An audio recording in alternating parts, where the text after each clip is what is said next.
ममता की बहू शुचि हर बात पर चिक-चिक करती, जो ममता को बिल्कुल अच्छा नहीं लगता। बहू, तेरे में कोई कमी नहीं है, सारा काम भी तू बहुत अच्छे से करती है, लेकिन ये तेरी जो जबान है ना, बड़ी कैंची की तरह चलती रहती है, जो तेरा सारा काम बिगाड़ कर रख देती है। वाह जी वाह, मतलब आप लोगों को बेजुबान बहू चाहिए थी, जो ना बोले ना बात करे, और आप लोग बस जुल्म ढाते रहे। तभी वहां क्षितिज आ जाता है। अरे, ऐसा क्या जुल्म हो रहा है तुम्हारे ऊपर? माँ सही कह रही है, मैं खुद तुम्हारी चलती जुबान से परेशान हो गया हूं। अब तो शुचि का पारा 7वें आसमान पहुंच जाता है। वाह जी वाह, अब आप भी, क्या नहीं किया मैंने आपके लिए, अपना सब कुछ दांव पर लगा दिया, लेकिन आप भी अपनी माँ की जुबान बोलने लगे। अरे यार, कैसी बात बोल रही हो? माँ की जबान, बीवी की जबान, अरे मेरी तो कोई जुबान है ही नहीं जैसे। देखो शुचि, माँ से बुरा व्यवहार मैं पसंद नहीं करूंगा। अब क्या था, माँ के सामने अपनी हुकूमत कम होती देख शुचि को माँ से नफरत होने लगती है। अगले दिन शुचि माँ के कमरे में जाती है। माँ, ये लीजिए गर्म पानी।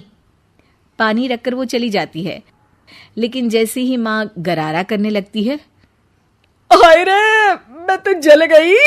अरे पानी इतना गर्म क्यों दिया शुचि? मेरा तो पूरा का पूरा मुंह ही जल गया। वाह, मजा आ गया, लग रहा है गर्म पानी ने अपना काम कर दिया, अब और लगो ना मेरे मुंह।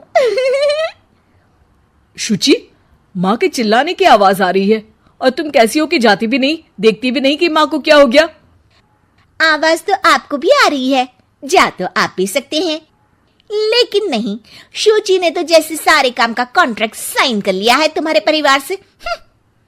ये कहकर शुचि माँ के कमरे में जाती है, लेकिन जैसे ही वो कमरे में घुसती है, माँ जल्दी से शुचि को पकड़कर खींच लेती है और ऊपर एक बड़ी सी छिपकली गिरती है। शुचि छिपकली देखकर डर जाती है। हे भगवान, ये छिपकली मेरे ऊपर गिरती तो मैं तो मर ही जाती। हाँ बेटा, मैं जानती हूं कि तू छिपकली से डरती है, और समय पर मेरी नजर पड़ गई, ऐसे मेरा मुंह जल गया है। प्लीज कुछ कर, रहा नहीं जा रहा है। शुचि को अपने किए पर पछतावा होता है और भागकर सास को बर्फ देती है। ये लीजिए, इसे मुंह में रख लीजिए, और गलती तो वैसे आपकी भी है, चेक करना चाहिए था ना आपको कि पानी कितना गर्म है। अरे 7 साल हो गए तेरी शादी को, तब तो चेक नहीं किया, अब क्यों करूं? वाह जी वाह, यहाँ भी मेरी ही गलती है। अरे इंसान हूं, मशीन नहीं जो हमेशा सही रहूं। अच्छा, आज मैं दोपहर में सहेल के घर जा रही हूँ, अब इसे बता देती हूँ। अरे हाँ हाँ, जाना, मैंने कब मना किया है? पता है नहीं किया, लेकिन बच्चे, हाँ हाँ, जैसे तू हमेशा बच्चों को साथ लेकर जाती है, मैं देख लूंगी ना। शुचि तैयार होकर सहेली के घर जाती है। अरे वाह शुचि, तेरी ड्रेस तो बहुत अच्छी है, तू ऐसे कपड़े पहन कर निकलती है तो तेरी सास कुछ नहीं कहती क्या? दूसरी सहेली बच्चा संभालते हुए कहती है। अरे शुचि, सही है, तू एंजॉय भी कर लेती है लाइफ को, और बच्चा सास देख लेती है, तेरे तो मजे हैं भाई, मजे। अरे मजे कैसे, जब वो बोलती है ना तो बड़ा ही कड़वा बोलती है। रहने दे, अच्छा चल मैं जा रही हूँ, डिनर भी तो बनाना है ना। शुचि ये बोलकर वहां से चली जाती है। घर आकर देखती है कि माँ बच्चों के साथ खेल रही है। आ गई बेटा? आना ही था ना, खाना कौन बनाएगा? फिर रात होते ही सब चिल्लाने लगेंगे, खाना खाना, और फिर सबको मौका मिल जाएगा ना मुझे कहने का कि मैं सही हूं ही नहीं, खाना भी नहीं बनाती हूँ, और आप आप तो सबसे पहले बोलेंगी। अब सास को गुस्सा आ जाता है। एक तो सारा दिन तेरे बच्चों को देख रही थी, घर पर किसी ना किसी का आना जाना लगा रहता है, बच्चे घर गंदा करते हैं, उसे देखती हूँ, हद है। अब क्या खाने की जिम्मेदारी भी मैं ही ले लूं तो करेगी तू क्या?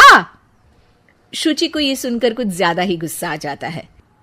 बस माँ जी बस, अरे ये तो गुलामों वाली जिंदगी हो गई, कोई फ्रीडम रहा ही नहीं। ऐसा लगता है कि बंद कर रह गई हूँ, घर तो किसी कैद खाने सा हो गया है। मन ही नहीं करता यहाँ रहने का। अब मैं और आप एक घर में रह ही नहीं सकते बस। अरे तो क्या मैंने बांध कर रखा है तुझे? अरे मैंने क्या कर दिया जिससे तुझे ऐसा लग रहा है? और तेरा इतना बोलने के बाद तो मैं खुद ही तेरे साथ नहीं रहना चाहूंगी। लेकिन अब सवाल था कि सासू माँ जाएंगी कहाँ, क्योंकि बहू तो मायके चली जाती है, लेकिन सास कहाँ जाए। तभी क्षितिज आ जाता है। उसे भी सारी बात का पता चलता है। वो माँ को समझाता है, लेकिन वो मानती नहीं और ना ही शुचि मानने को तैयार। दोनों की लड़ाई में माँ का सामान पैक हो जाता है। माँ अब कहाँ जाएंगी? मैं भी अपने मायके जाऊंगी। माना मेरे माता पिता नहीं रहे, लेकिन भाई भाभी से भी तो मायका होता है ना। और सास निकल जाती है मायके। बस फिर क्या था, शुचि सुबह सुबह गर्म पानी लेकर माँ के कमरे में जाती है, लेकिन वहां माँ नहीं होती। हाँ, चलो अच्छा है, अब ये रोज रोज के काम से तो बची। ये कहकर वो कमरे में जाती है जहां अक्सर माँ बैठी रहती थी। कमरा खाली खाली लग रहा है। तभी उसकी सहेली का फोन आ जाता है। अरे सुची, बहुत अच्छी सेल लगी है।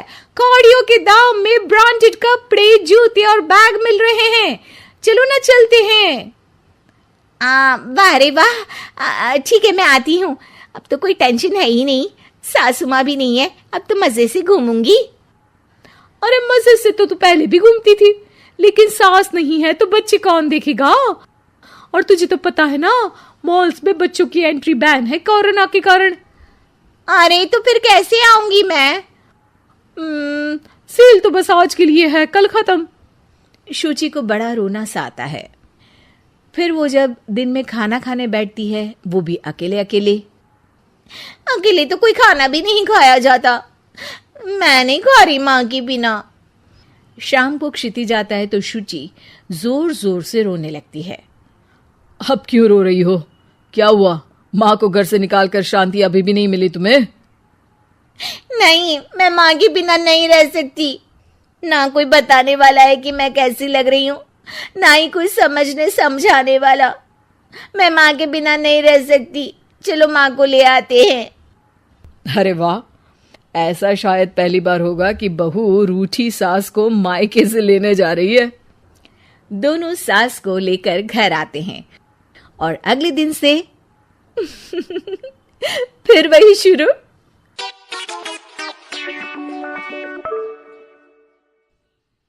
संध्या एक समाज सेविका थी। महिलाओं के खिलाफ अगर कोई भी अत्याचार कहीं पर भी होता तो संध्या वहां पहुंच जाती। देखो हरिया, तुम्हारी बीवी को तुमने वो हक नहीं दिया जिसकी वो हकदार थी। अरे नहीं संध्या दीदी, ये तो बहुत ही अच्छे हैं, मेरा पूरा ख्याल रखते हैं और हमसे बहुत ही प्यार भी करते हैं।